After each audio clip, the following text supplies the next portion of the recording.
welcome to Wellness Wednesday and Hypnosis Talk with Becky. We have Becky Kehoe back on the show live with us. So hello, everybody. Hello, Purple Princess. Hello, Alex. Hello, Diane. Thank you for being here. Thank you for always sharing your time and space with us. And Purple Princess, did I see that you got a new car? Congratulations. I'm pretty sure I totally scoped that out on Instagram. So woot woot. If you did, if I'm wrong, I'm sorry, but I totally thought you said you got a new car. Hello, Becky. How's it going? Hello, and thanks for having me here again this month. Actually, this month around is great to be here. And hello, everybody else there, Purple Princess. And I can't see all of the feed like you can, but so we got Alex and we got Diane. Diane is here. If you go into the live chat, you can see everybody there as well. There we so go, Alex. Becky is going to drop her information on the live chat, or I will, so that you guys have her contact information in case you want to touch base with her outside of these live shows. So you just finished playing with it. Nice. I think I might have done something in there, but maybe I messed that one up too. We are working with Becky and helping her get a little more technical. That's why she has me. Yeah, absolutely. Yeah, my savior when it comes to electronics. And I'm not even that great at it. I just kind of wing it. But Purple Princess, are you in love? Are you totally and freaking in love with your new car? Oh my God, I got my first new car after I got my eyesight back. And I got to tell you, getting a new car, I've never had a new car. I always bought secondhand. And it is pretty awesome. So they did get your email. Yeah, and you have the baby of my car. So you have like the mini of my car. So we have like, I'm the mama and you've got the baby car. I do. I've got the hatchback. That's a little Toyota. Yeah, which is today. But yes, that is awesome. I'm so glad. Congratulations. Now all you have to do is get rid of the new car smell. That's the only thing. When I got my new car, I was like, how do I get rid of this smell? It gave me a headache. And it's so funny because no smell has ever really given me a headache, but the new car smell always gives me a headache. I don't know about you, but yeah, they spray something in it, especially if you have it detailed or if they detail it, even if it's not brand new for sure. So that gets me. My car looks like a horse. There's mud, dirt, probably some rocks that shouldn't be in there, and horse hair and dog hair everywhere. And little dog, and probably little nose prints as well on the glass, I bet. Oh my God, all the time. All the time. The time. Walker's the worst, actually. He loves to window lick. I gotta get it on video for a TikTok. But when you're coming up into the house and he can see you through our big front window, he's like licking it. He's got drool all over it. And he just thinks he's the coolest guy ever. But yeah, no. Yeah, he's a window licker. Fun. I will catch it one time on video. I promise. Right. And I will share this because it's going to be a TikTok sensation. My little puppy is a window licker. Yes, the smell is right. It is totally weird. Oh, yeah, it takes a little while to fade, but it'll fade. Mine is 4 years. It took 4 years for it finally to fade. I was like, oh my God. Oh, geez. Yeah, I know. That's my only complaint about new cars is that they smell funny. But I know people who love that smell. So yeah, and you can buy it to put in there. So that's kind of fun too. Nope. Smell. Yeah. That's better than some. It's better than a lot of smells, right? Well, I don't know. You know when you like get into somebody else's car and you're like, oh, you're a horse chick for sure. It smells like horse poop and horse hair and everything else. That used to be the like constant little like, yeah, we're in Jen's car. Josh used to get in and be like, really? Well, as long as it's not emotional triggering in any way, I mean, it's absolutely fine, right? It makes me like feel at home. At least, you know, smelling like a horse is like where I come from. So yeah, exactly. He's got allergies. It didn't work out so well for him. Yeah. So today we are diving into more hypnosis talk. We're going to talk about a couple things. Actually, we have a little list here. We do. Got it written down. Well, you might have a list. Mine actually is quite small. Okay. Yeah. So we've been diving into things, and we were going to talk about creating environment and what that means, how that looks, and how it can support, encourage, and change somebody's session just by that Mhm. environment. So, you know, you're amazing teacher, plus you do one-on-one sessions and you do group sessions. You actually have a workshop coming up tomorrow, which we're going to touch base on before we end the live tonight. But tell us, what does environment mean to you when you're thinking about creating an environment for a client, or if you're talking to your students about how to create that environment? Give our listeners a rundown of what that would look like and how that would interact with the session. Yeah, absolutely. So every session you want to find out different things about your client. And of course, sometimes you don't know that right off your first session. Um, Depending on what the situation is, find out, what are the sensory things that bother them and or can help them feel safe, and put them in a space of calm and peace. You can look at lighting, you can look at textures such as material, blankets, etc., and also sound. So when I work with end of life patients in the hospitals, or if I go to some of the personal homes when people are going through things like surgery, end of life, or any kind of illnesses, what I do is that's one of the things I stage. So I find out what are some of their favorite memories and what are some of the smells that they can connect with around those memories. So, for instance, maybe cinnamon, like, one client loved cinnamon buns. And so for us to use an essential oil of cinnamon with her, it really, really helped her get into a peace state. Another thing was some of the music that her grandmother used to play for her. So it was like very old, 70s uh, and 50s music. Like there was a combination of sort of those two eras that she just enjoyed that music. And it really made her feel less stress, less pain, and just be able to engage with the hypnotherapy a lot better. And another huge thing that we found with her is she didn't like those fuzzy blankets. And so something that you wouldn't That is necessarily, a big thing. yeah, think of as a perception, but it really irritated her. But she wanted like the hand crocheted type duvets, like the Afghan Yeah. type things, and that was her texture. And so because they brought her in one of those fluffy blankets, I think I have one in my office even here. She was irritated right away. It just irritated her, and so having one of the family members even bring in a handmade quilt for her created a different environment of peace, and she was just able to even bring that pain level down a little bit. So because we're in charge of up to 85% of our pain level, having all of those sensories of the environment um, align with peace and quiet and comfort can really help just bring that down before you even do hypnotherapy. So is this something that you would recommend to anybody who is trying to connect with themselves?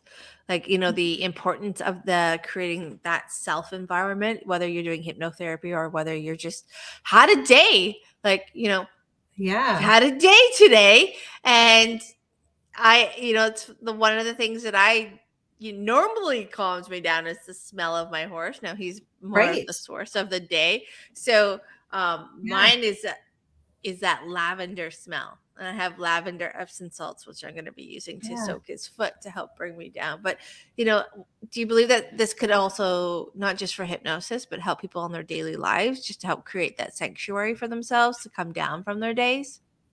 Absolutely. And quite often what we do is we will do this automatically. Like I remember being in your beautiful backyard and you were even like, well, let's go look at my garden. And you could tell as soon as you walked through the garden and everything that was around there, the berries and all of the beautiful green everywhere, you just completely drifted into that relaxed state of, even a childhood like manner.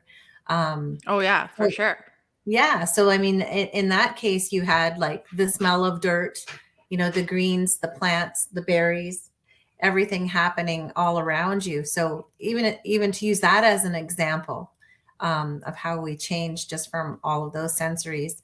Yeah, I would suggest, I mean, if you have anybody that you know that's going through pain or has some rough times, to just go ahead. Hello, Ava. We have puppy company tonight, and she's joining us. Yeah, and she's very demanding tonight. She wants treats, well, because she can hear my voice, and she's like, Auntie Jen, Yeah. remember that time when you came to see me and then you left and I had to stay out on the porch waiting for you to come back, and now I can hear your voice. And now you're here, but only on the computer. So go away. Yeah. So you should totally tell my mom to give me all the treats that I want. Right. Yeah. Yeah. Animal communication 101, guys, right there. She wants right there. Yeah. She knows when Jen's around. She has a thing with Jen for sure. So yeah. Yeah. So I would suggest getting back to that. That if you have anything that's happening or stressful in your life, find out what those triggers are that can help you with your stress level. For instance, that lady used cinnamon, and cinnamon was a really big trigger for her to find some peace and calmness. So, yes, I know. Yeah, that's funny. Lavender and lemon. Yeah. I love diffusing lavender and lemon. I mean, actually, when Becky talks about my garden, the reason it made me so happy when I went out there is because it's the first time I've ever kept a garden alive. Usually, this is my mom, and she's got the green thumb, and I have the opposite. Hey, I can heal people and animals, but God, when it comes to like plants, I don't know what happens. I think I try too hard, so I overwater and I overcare and I overfuss, and they're like, yeah, yeah. So, what is one of your things that you love that helps you de-stress, that really helps you come back to center, back to calm? You're talking about the cinnamon and helps kind of, for this one client of yours, but what is your secret? What do you use? What helps you get to that place? Yeah. So, I mean, I'm very much into different sensory things, whether it's smell, etc. But for me, I love touch. And so even playing the piano and then hearing the sound of the music generally helps me a lot. I do love gardening. I'm obsessed with my dirt, honestly, my compost and how I create my dirt. So I love getting my hands in that as well. So I think a lot of it has to do with the sensory for me. As well as the smell of the dirt, and tea is a big one for me. I'll go to the tea, and quite often I do love the cinnamon smells and all of the different barks. A lot of the bark teas. That's generally what I go to. So very earthy things. That's funny how it's different, like sounds, different textures, different parts of Mother Nature are your calming points. Yeah. One of them, and this is kind of a weird one, but when you get that first rain, it hasn't rained for a while, but you can smell that smell off the asphalt and the dirt and that first rain smell. That's probably one of the one that brings me back to my childhood bliss. The strongest and the fastest. The sound of rain and then the smell of that as it connects with the ground, whether it be the asphalt, the cement, or the grass or the dirt, like just that first moment. It only ever lasts like 20 minutes, but it's there, and all the trees back. Oh my gosh, when all the trees are wet and that smell of the bark, and yeah, I can relate a little bit to what you're suggesting. Yeah.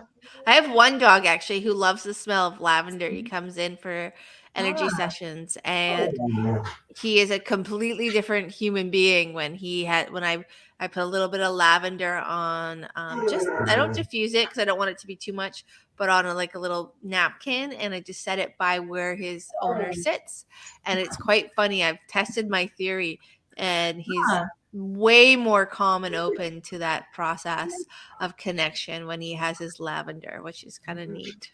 That is really neat. So even animals have things that help them calm and be more at peace. Yeah. Oh my gosh, that's awesome. Okay, mine's music. I'm gonna move her, so I'll just be 1 second. I'll let you take over. One of the things that I do to create the environment when I meditate, so when I do my self-hypnosis, and I use this in my one-on-one sessions, I use this in my group sessions, is the music. So music is a big component when it comes to helping me get into that place. And so if you guys are in that space where you're like, I just need to calm down, music can be such an amazing trigger. Certain songs, certain tones can really activate those positive memories and cell memory that you host and have held within you in emotion. Like you think about, you listen to a song and that song can either take you back, flash you back to a great time or like a sad time. And Mhm. we connect so much to melody, and we've grown up with music. So when you're thinking about your environment, what music in your environment inspires what moods? And depending on the mood you want to be in, or depending on the mood that you want to create, lining up your music to kind of funnel, support, encourage that space, that emotional component can be a really great way to take you from one space to another fairly quickly. I mean, Mhm. I don't know about you guys, but a good dance off in the middle of the living room to some pump me up music always gets me into that space of like, let's go, let's get this done. Or, if I need to rest and I need to meditate, there are certain tones, certain music that I like to meditate to, or Yeah. even the sound of the wind in the leaves, the birds chirping. That creates a whole different environment for my emotional component to where and how I'm feeling or want to feel. So I use music quite a bit. Yeah, and it's really interesting when you say that because I've done hypnotherapy based off of music, off of actually the sound of bagpipes, where somebody said, every time I hear bagpipes, I'm so irritated.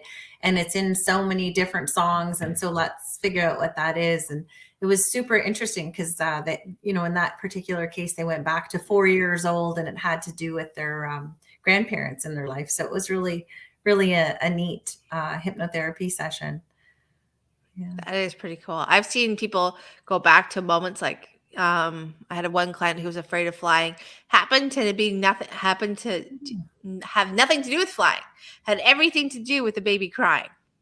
Oh, The sound of interesting. a baby crying triggered his fight or flight, and that Mhm. created anxiety for him. But his subconscious mind associated it to the flying because he wasn't really acutely aware of the baby crying, which took him back to when a childhood memory where his baby sister was crying nonstop, and that's just ended up having a bit of a family feud in that space because she was crying all the time. Everybody was exhausted. So it was kind of interesting how his subconscious mind related that to flying and created this anxiousness around flying. And when we discovered that sound and what it really was, he was able to unwind that fear of flying. So it's very interesting how your sensory can dictate your response and reaction to things. Well, absolutely. And it generally combines or it wraps itself around whatever that emotion is. And so of Mhm. course going through the subconscious mind and channeling back to that state, you can find out what's wrapped around that emotion. So it's very yeah, it's very great. It's a grateful thing to see how we can move into that space. Like just so amazing. Now, is there anything else that you do to create your environment for those you are working with, whether online or in person, whether in their house or in your office? Yeah. So, I mean, of course, I always ask, is there specific things that can assist with that? For instance, working with a client not too long ago who was actually pregnant, like right at their due date, but just a lot of stress involved around that.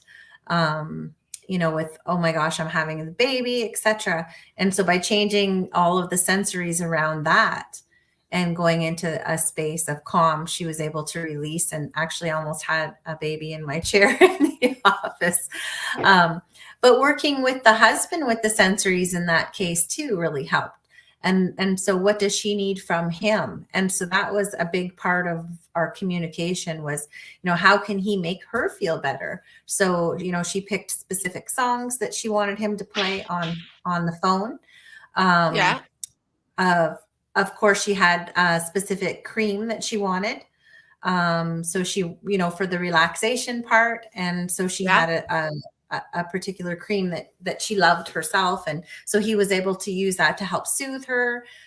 So those smells kind of came together with the music, and then of course, touch was very important.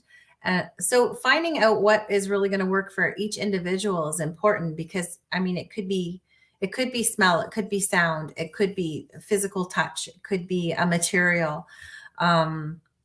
Yes, surfaces. Surfaces are a big thing. What's supporting you during this process? Mhm. If you're feeling unsupported by a wooden chair as opposed to possibly propping yourself up onto a bed, or finding a spot where your body can physically have a little bit of peace as well if you're in a lot of pain. So, we could probably talk for hours about it, but, just really analyzing and asking those questions, what is going to work for you, I think is the most important part of that. And trying out new things, right? Like Mhm. I went away from this. When I was in school, I always had a pillow on my lap because I liked to have a pillow Oh, on my lap, my hands on the pillow. And in school, there were specific reasons for certain, checkpoints in the process and the system that we were learning. But I realized I freaking really like that. And so when I meditate, whether my legs are crossed, whether I'm doing it in bed or on the chair, or, you know, in my office chair, wherever I'm doing it, I really do enjoy having that pillow on my lap to rest my arms, mhm. because for me, and I am literally in this moment putting two and two together here. So this is my aha moment here, people. Let me share it with you. Yeah. Is that I'd never know what to do with my hands. The reason I'm a hand talker is because I feel weird about my hands just being Yeah. idle. And like that's why I try to always wear pants or jacket with pockets so I can put them in, because when I don't know what to do with my hands, it makes me like fidgety, and I'm like, "Oh my god, what do I do with my hands? Do I have them behind my back? Do I fold them? Do I?" And this is why I do this. Yeah. Most Okay. people would tell you I'm closing myself off to our connection or interaction, but I'm actually not. It has nothing to do with that. It has to do with the fact that, what do I do with these? So Yeah. finding out those little things about your dislikes and likes, or things that maybe trigger you to get Mhm. distracted, because that me not knowing what to do with my hands completely distracts me.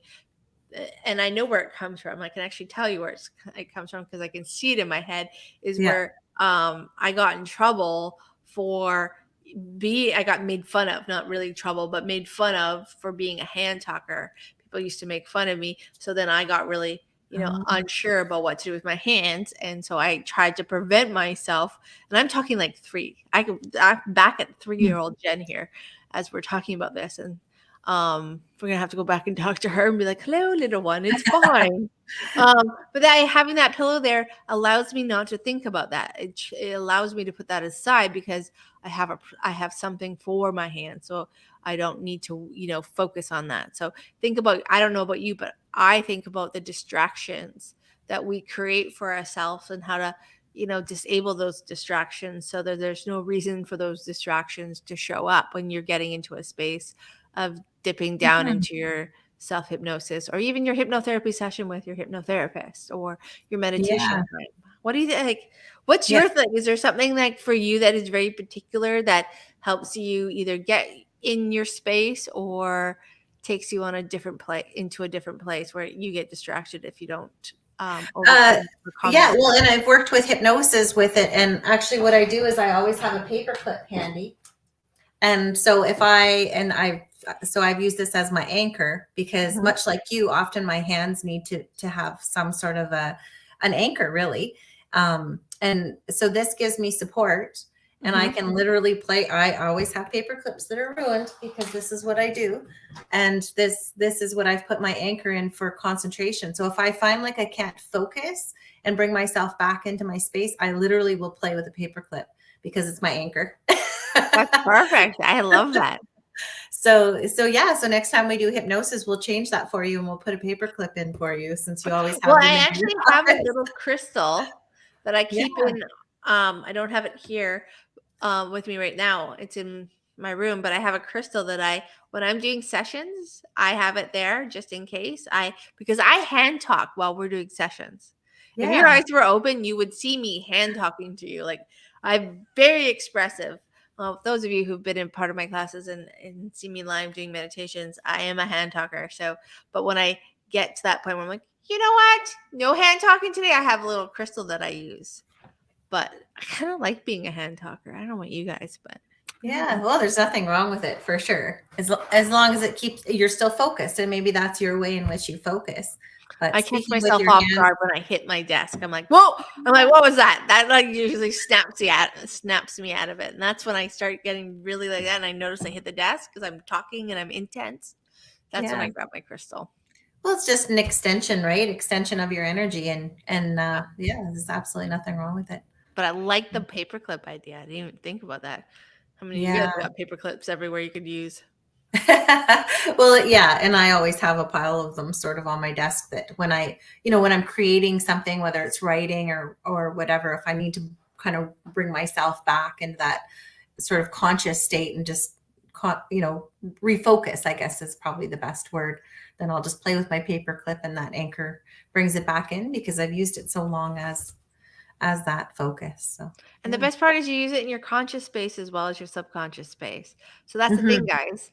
These Yeah. anchors that you create, you can utilize not just when you're meditating or doing self hypnosis or in your hypnotherapy sessions or group sessions. You can utilize this in the conscious space to help reconnect you into that part of your mind that is, for instance, focus, that where you want to be creative, where you want to be inspired, or where you want to be still, where you want to be quiet, or you want to be loud and chaotic, depending on what you're anchoring that to. But you Hmm. can utilize these little tools both in trance and outside of trance. Or I guess, Yeah. are we ever really out of trance? But that's a whole other show because I Yeah. know I'm not. And to add to that, as we're using the anchors, we're creating a neurological response from the brain to the physical body. And so every time we use that anchor, whether it's playing with a paper clip or fingers and thumb together, to bring in that peace or whatever you're choosing as your anchor, you're doubling it every time you touch. So you're doubling it every time you use that physical anchor because the neurological pathway is starting to create a rhythm.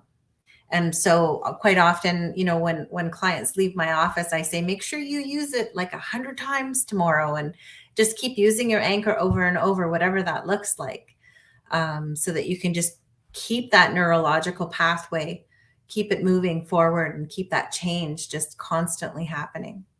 That tangible component that is a part of your physical reality. And the more it's associated with one thing, the more it becomes a part of that one thing.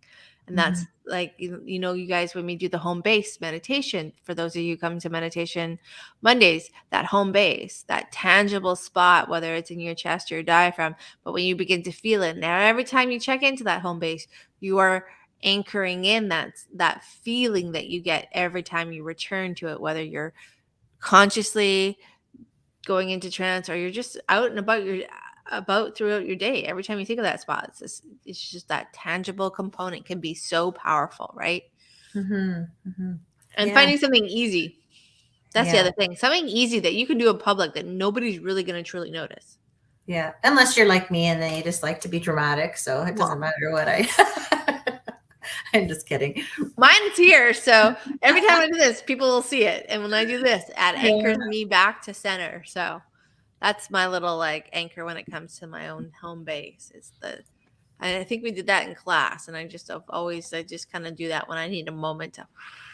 Oh, that's wonderful. Yeah, that's great too. That like that heart space, and then with your thymus there at the same time, you're doing a double release. So that's amazing. Great spot. Got to multitask, Becky. Yeah, I You got to are. multitask. Yeah, yeah, you're clearing everything at the same time.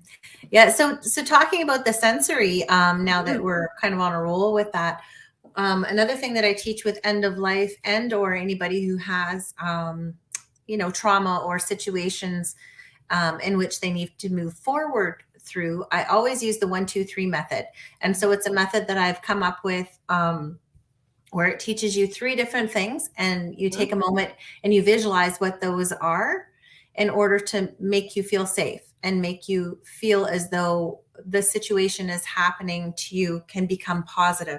So I can use an example of, say, somebody who may fall on the floor. So I had a client recently who now has, oh gosh, I forget what those buttons are called, but um, yeah, where they can push the button and then somebody will talk to them. And if they Yeah. need help, they can come. But they never had that originally. So what are the 3 things that she can do in order to feel safe if she falls on the floor? So number 1 was to always keep her cell phone with her Mhm. until she received her, it's not called spot. I don't know why I want to call it I know spot. what you're talking about. I don't know the Yeah. name of it, but they used to have. I know Telus used to. It started with an M, and they were green, and they were just like 4 little Yeah. things, and one was an SOS, and the other 4 were your emergency contacts, and that's the only numbers these. I want to Yeah. call it MyGo or MeGo. I think it was Yeah. MeGo. It's just kind of gone. So the one was to keep her cell phone, like make sure that she always kept her cell phone with her. Um, the other thing was to just give herself an assessment. You know, am I okay on the floor? What's happening for me? And the other one was to put herself into a self meditation where she could just allow herself to continue to join with her breath and come up with a safe space and then think about what to do next. And so that was her 1, 2, 3. So you can use that in many different avenues. And for her, that was what we needed to do prior to her getting her button in, um, when she was waiting for that to be delivered to her house. Another thing was a lady that thought that she was being followed, for instance. What are the 3 things she could do? Because she felt like she was being followed all the time. If she notices the vehicle again, she drives and parks in front of the police station. She can call her friend on her hands-free phone and talk to her friend until she feels confident that it was something, you know, that she's just working through, that maybe it's not actually happening.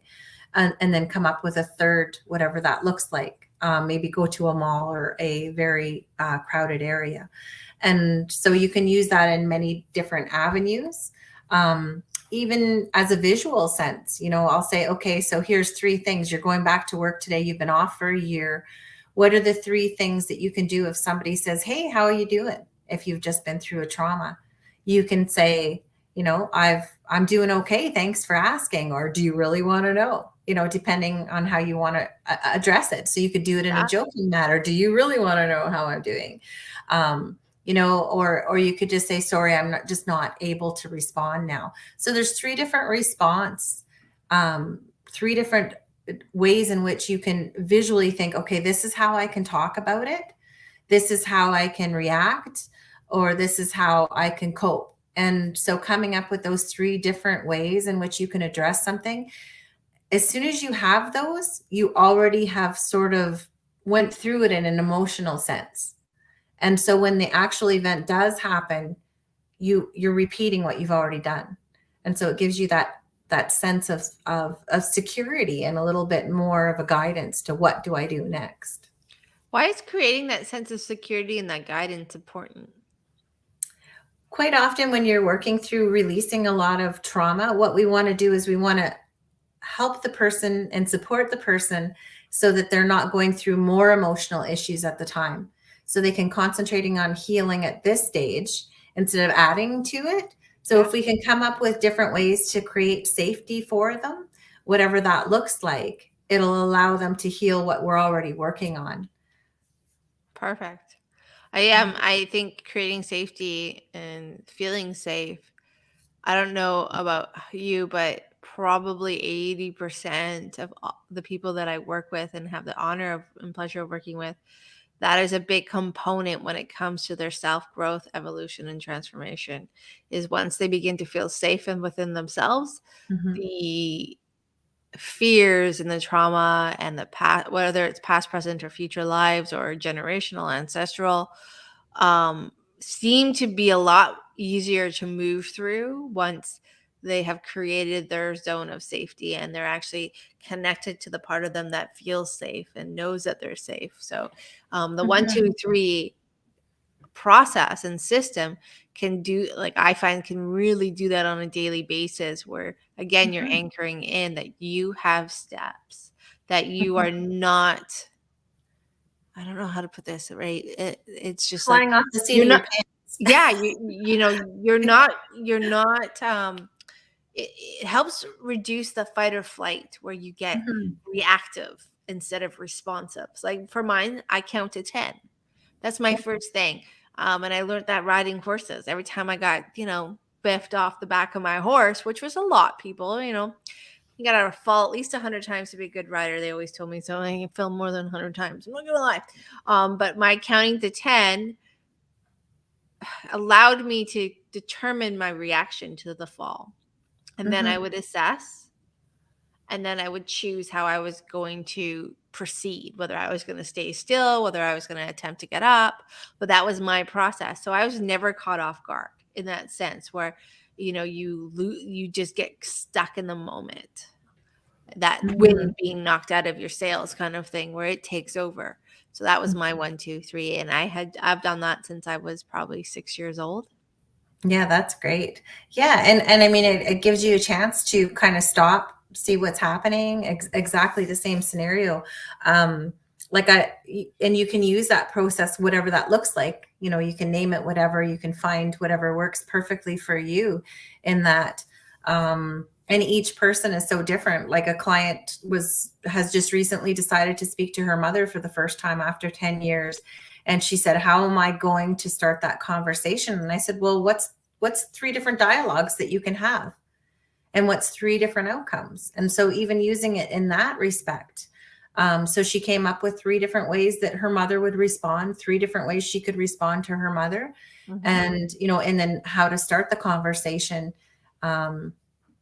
before she went into that space. So there's a lot of different ways you can do that. You can, if you're having a difficult conversation with a spouse or, whatever that looks like, you can just go ahead and allow that safety and yourself to just kind of go through all of those energies, so that you're prepared for what could possibly happen, whether positive or negative. Yeah, I find it always helped me choose how I wanted to respond to a situation. So I always felt empowered versus disempowered, even though like spitting out dirt and, landing on a rock wall was never comfortable. But for the most part, I could definitely determine whether my instant reaction to wail and cry was really warranted, or if I was really not as hurt, just a little more like scared versus like actually injured. And so it helped me learn how to self-assess, self-soothe very quickly, and then self-check-in. So because when you're young, you want to cry and you want to everything's big, right? Everything's impactful. Yeah, absolutely. But that I learned that wasn't going to help my riding and my horse from running away. So I had to quickly figure out sources to help and so that's how I came up with my 1, 2, 3. Yeah, that's perfect. So you've mentioned end of life. Can you tell us a little bit about your end of life and how you have utilized your tools and techniques and training to help your clients that are at that point of transition or moving towards that point of transition? Yeah, I mean, every client is different, so you have to, of course, assess, just like clients coming in your office, what is it that they require. Quite often, like, there's a bunch of different things that they're looking for. So what is in the community that's going to support them and their changes moving into the end of their life? What's their support system? Are they able to easily speak about death, for instance, with everybody who's around them, like their family members and etc.? Sometimes people just want to be heard and be able to freely speak about it without somebody feeling sorry for them or scared. And so, there's different scenarios and that take place depending on what their needs are. If the clients are open to it, quite often we go through the process of death in a hypnotic state and see how magical that can be, moving into the other side and just having that release. Quite often we go through a lot of self-forgiveness, again, depending, getting rid of regrets and just having the communication and those hard talks before they go, without actually having to have those physical people there, so that they can release anything that they need to release.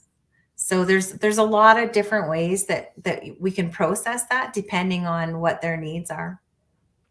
Now, it's a very it's a topic like the end of life hypnosis. Was this Yeah. something that you were when you got out of school that you thought maybe that's the avenue that you were drawn to, or is it how did you get into this with end of life? Yeah. I don't know. It just developed, I suppose, to a degree. I work more with grieving. I think I work with a lot of grieving clients, whether it would be grieving, lost loved ones or jobs or even towns. Some people grieve if they move. So those the bigger elements of grieving and trauma. Um, yeah, end of life has just been something I've kind of moved in and out of, and I really love being there. I love being there to support people um, on their next journey. Like there's just so much magic in that, to just be there to hold space and just be a part of that. I really honestly don't know how to tell you how I got into it. It just developed over the It last just probably happened, just one 4 of those. years. Yeah. Yeah, that's kind of how when I don't think I've ever advertised the fact that I have been a part of a lot of end of life processes, and Hmm. I mean, I think I got a reading once, and one of the mediums is like, "You're going to be working." I was like, "No, no, I'm not." Yeah. And you know what? I need to say sorry to that medium because I have worked with it quite a bit, both with animals and with people. I mean, I know when we Mhm. do past life, part of the process is moving through the last moment of that past life, and but I have really found that I have had more people find me in that moment when they're ready to when they're in that space, and Mhm. how different it is for everybody, and the hypnosis around that I have found is very unique to the person. I mean, not that it's not to every person, but when it Mhm. comes with that focus, Yeah. um it's a very interesting process, that connection into the super consciousness, into the soul part where transition, I call it transition because energy never really evaporates, but the peace that comes along with that and the wisdom that they gain through that has been really it has been profound, and I being a witness to it and a guide to it has really changed my perspective. Have you noticed any, like, the clients that you've worked with, have you gained any, insight or wisdom that has changed your perspective on things, or Mm. for some of us, for me, opening my eyes to different things? Yeah. I mean, you learn from every client, so that again is a difficult answer. Every single client teaches me so much. And the wonderful thing about becoming a hypnotherapist is every time we heal somebody, a little piece of us gets to heal also. Mm, Maybe we don't have a huge connection into what they're having to deal with, whatever their trauma is or their habits or whatever that is, but there's always a little sliver of our cells or our DNA or our memories that can evolve from that as well. um, yeah, so end of life clients, they teach you so much peace and love, and the biggest word I think can be just love. I mean, just pure, there's just so much pure love um, for people at the end, that just for their families, for what they've experienced here. um, you Yeah, you can just feel through them. You can feel textures. I can remember one gentleman just going on about the texture of his dog's fur, and you just feel that love, right? yeah. So I think that's the most profound thing that I've gained from all of that for sure. Is I guess I live in the present for the most part, and we all try to do that, but in that pure love, it's just magical. There's just something else. And when I'm saying that, I'm thinking about you doing Reiki with all of those animals, even when I first met you, with their end of life Mm. support, and you holding their energy and you going through that. So what is your takeaway for that? Like, oh my gosh, animals are so different but the I mean, same. they are. It's Mine was when I was 9. I had a very sick baby horse, and I remember nursing her and caretaking for her, with an oxygen tank and antibiotics every couple hours. And she actually passed in my arms. Oh my And gosh. that wasn't my first experience with animals passing. I think I've been there for everyone, every single one of my animals since I think age of 3. But it was the first time I had a soul pass through me. The way she was literally laying in my lap and she took her last breath. And it's funny because I think about that moment quite acutely a lot. And there was this absolute peace and awe and this gratitude for my efforts, like the amount of caretaking that I did for her. Like I slept with her. I was with her for 48 hours, basically straight, and trying to help her nurse her back to health. And there was so much love and gratitude. It wasn't actually until my conscious mind stepped into play that I, went into giving this horse CPR and panic and all the other things that came along with that realization, that conscious realization that transition had happened. So that was one of my first impactful moments. And then another horse named Jack, he was an orphan that we had. And unfortunately, we didn't know this at the time, but when he was 2 years old, he had colic and he had gotten twisted in his guts. And what happened is that he was actually just he was formed backwards. So everything internally was actually backwards, and how he lived for 2 years was quite profound. But when he was passing, I went with him. I went with him to the other side because, again, I had caretaked. Like we fed him every 2 hours. Like his mom only she passed away 3 weeks after he was born, so we took on being his parents, my mom and dad and I. And so I was very, very much connected to him. And when he passed, I was at a football game, and my parents, they had given him, he wasn't in any pain, but they were waiting for me to get home so I could say goodbye. They didn't tell me. I got home and it was like, what? Ran out there. But my head was on his forehead. And that was the first time I think I consciously, in my my later teenage years, had recalled the process of the space in between, the field in between where all animals go.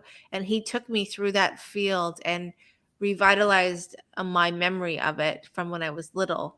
And we walked to the other side, and I watched the herd step forward. And so that's kind of how that started for me when it came to that. I really had never intended to be a part of the crossing and transition of animals or even people. I wasn't re- it was just kind of one of those things that continued to show up in my life and continues here and there to show up in my life, where I've worked with a lot of people with end of life, that, like learning about the blueprint and the exit points. And when sometimes end of life is about completing the unfinished business, whether from this life or any other life that they've brought back with them. That seems to be a big component when their blueprint is at the end of the blueprint for this incarnation. And that was another thing I had to learn how to accept, because I didn't want to accept that, but it's not my choice. It's their soul agreement with themselves. And sometimes we can't change that, but we can. For me, I've had the honor of holding space so that in their next incarnation, all of the things that they had carried forward into this one, whether created in this one or absorbed through their generations, ancestral lineages, was released so that the next one where they were free of it. And that was probably one of the most profound lessons that I've learned, is that, sometimes as we put it, our bed is made and we have to lay in it, and we've made these choices, or this is what we decided before we came into the physical reality. But we have an opportunity to release all that physical component that we are here to let go of on many different facets and levels, and to celebrate that, because that in itself is a celebration. And I've had many souls in hypnosis tell me that when they come back in the next incarnation, they get to come back and they don't have any of that heaviness or that karmic stickiness left. So they get to come back and just play now. And what a beautiful thing that is. So that's something I learned with end of life hypnosis. Well, that's fun. Yeah. It's a little heavy. I'm like, oh, that was. I know. I'm like, where did we go there? Where did Jen go? She's like, ah. But yeah. But I've also seen people make huge shifts where they learn the lessons of whatever's creating their, their what they're battling or what they're going through, and able to shift that as well. So it's kind of neat how that comes about. Yeah, yeah, and it's fun just seeing, what their beliefs are, and there's so much there's just so many different changes that can happen. So it's good. Yeah. Yeah, I definitely appreciate every client, really. I mean, you have such an amazing connection with people, and um being able to just support that, whatever that looks like. We're the guides and they do the work, and Mhm.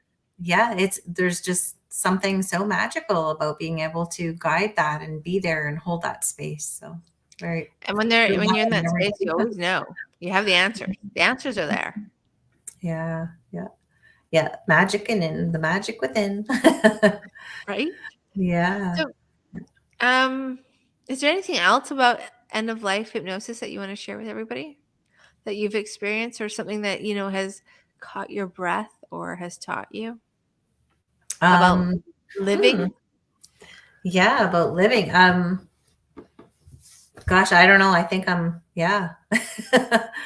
I think I'm still absorbing your story a little bit about the horse. She was a beautiful baby. Yeah, yeah. Yeah, well, I mean, it's just that it's just all about love. I mean, that's the most surreal part of why we're even here. It's just all about love. It's all about connection and community and growth. And even with end of life, it's one more step. It's there's such beauty in that, just like anything else. We go through this transition, and it doesn't have to be scary. Unfortunately, society has made it out to be somewhat scary. So yeah, that's kind of sad. So if we can guide into that and bring it back to magic and back to, something that is a little more peaceful, that's just a miracle in itself. I totally agree. And it's funny when, I don't know about you, but experiencing the alternate past lives that I've experienced in the process of going Mhm. through each transition in those lives, the moment of passing, I think Mhm. that really, I don't ever really remember. I mean, I don't remember being afraid of passing myself. I mean, I didn't have a fear Mhm. of the other side, but it kind of confirmed for me what was on the other side. You know, when you're like, it's all roses and sunshine kind of thing? I think when every Yeah. time I've gone through that journey in that past life, that soul regression journey, and had the opportunity to walk out of lives and see it in that higher perspective, but also to experience the moving towards, the light itself, Yeah. and really also giving me more peace and calm around that process, when it's, when my blueprint has come to its conclusion. Yeah. Well, and I can recall some of your hypnotherapy sessions with me where when you passed to the other side, it was like, nah, whatever, sure, that body's dead. You're just like nonchalant. Yeah, that just happened. It's all good. Let's move on. You were- so I get what you're saying. And Yeah. yeah, and I'm just not that a hard casual. taker when it's going to the other side. All right, we're going home. You're like, move on. We're done here. It explains so much when the more you guys get to, I know you guys know me well, and it's like, oh yeah, that's totally Jen. She's here. She's going to do her job. She's going to do it well. But the other side is there. Yeah. Yeah, this isn't my only life I've passed through, so we're just gonna keep moving. Keep the momentum going. Uh, Oh yeah, no, but yeah. it is about love when you think about it. It totally is. Like every time, I mean, I've gone back Mhm. to source, and I remember like the first time I went back to source, I bawled. It was like an undescribable Yeah, connection of purity in its yeah, whole and raw form. Like it just hits you. It hits you hard in the chest, because my realization was that we don't live in love here. We think we do, but we really don't allow ourselves, as a rule, that capacity to truly live from that vibration. Yeah, and I agree and disagree with you because I think that like our core value is love, but there's Mhm. so many conditions that pull us in so many different directions that we can't just wholly focus on that. But on the other side, it comes across differently. So you could almost reverse that and saying that their core is the conditioning from all their lives and the love is the outside, So you could almost look at that as a flip, like a Mhm. reversal. Yeah. Yeah, I just don't think that. I mean, we get glimpses of it and we have moments of it, but Yeah. I I mean, we attempt to. But when you go back home, it's just there's no attempt. It just is. It's the is for me. That's that place for me. Is like everything. Yeah, yeah. Yeah, and I think that that's why some people find it really hard to want to stay in the physical sense and love meditating and doing hypnotherapy so much. Because, yeah, What? I once don't you know what re- you're talking about. yeah, no, no, not at all. But connecting with that energy is just everything is just so much easier somehow, right? Well, in downloading it into the physical reality, it's quite fun. Like I find it, Mhm. and you know what? I had to reverse my mindset. Is now it's a fun. Like how much can I download that into this reality? It's kind of my next kind of let's see what we can do with this. Yeah, yeah. Well, and that's the magic of hypnotherapy. Like what we do in the chair, you have the opportunity to experience that with your sessions and just grow your perception from it, grow your connection from it. So, yeah, it's definitely magical for sure. Each and every time, whether it's like you're like, oh, I'm being chased by a dinosaur, or that's it. Yeah, this is Have what those you. lives like where you're like, that's it. That's all I did. Yeah. But they all have lessons, they all have purposes, and that's kind of one of the things. I don't know about you, but I find that even in the lives that seem very I'm going to use this word mundane and placid, still have great opportunity for teaching and understanding and wisdom and knowledge. Hmm. Yeah, absolutely. I don't think I've ever seen one that's, yeah. Well, I've seen just a very, I don't know, these are the client's words. That was the most boring normal life I've ever seen, but it had such a profound effect upon this person in her present incarnation that it had actually stifled her completely. So, sometimes it's not big things that create big outcomes. Sometimes it's very small things, but based on how we perceive them and interact with them and imprint upon them, the reaction and response to them can be quite profound. right. Yeah. Yeah, that's I mean, I mean, all mine seem to be roller coasters, but you yeah, we don't want to make it scary. know. Well, we're coming up to our hour now. So, Becky, do you have anything? I know I want to talk about your workshop. What you are doing it tomorrow, correct? Yeah, so it's tomorrow night, 5 p.m. PST. So basically, I ran it a couple weeks ago when we did the time change, and there was so much confusion around what time. So I decided to run it again this week.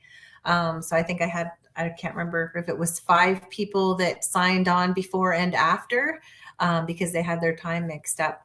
So the free vision wheel workshop is going to be tomorrow night.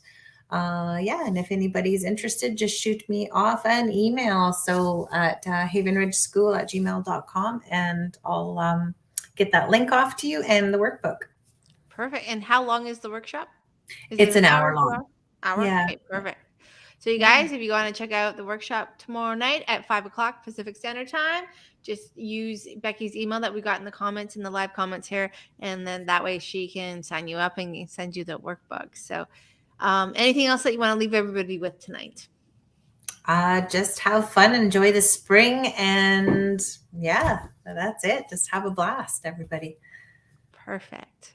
Thank you. Thank you for sharing your expertise, your specialty, and your journey with us. So, guys, going forward this week, we still have Rise and Shine Coffee with Me on Friday morning at 7:30. So that will be our next show. It will be live, and then following that, it'll be Monday meditation as always. I think that for Monday meditation, we're going to continue to work with that tangible component of connecting, understanding, and learning about your life force energy, how you hold your life force energy, how you work with your life force energy, how your life force energy holds you, and where it connects into your physical body, and really creating that relationship and understanding. So, guys, have a great Wednesday evening. Have a wonderful Thursday, and I will see you Friday. And thank you once again, Becky, for being here and sharing.